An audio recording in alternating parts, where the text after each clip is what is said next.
এক সাহাবী বললেন, আমি সারা রাত তাহাজ্জুদ পড়বো, ঘুমাবো না। এক সাহাবী বলল, আমি আর স্ত্রীদের কাছে যাব না।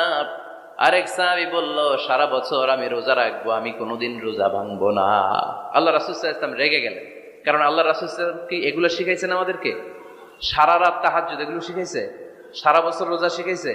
স্ত্রীদের থেকে আলাদা দূরে দূরে থাকা এগুলো শিখাইছে? রাসূল সাল্লাল্লাহু আলাইহি ওয়াসাল্লাম রেগে গেলেন।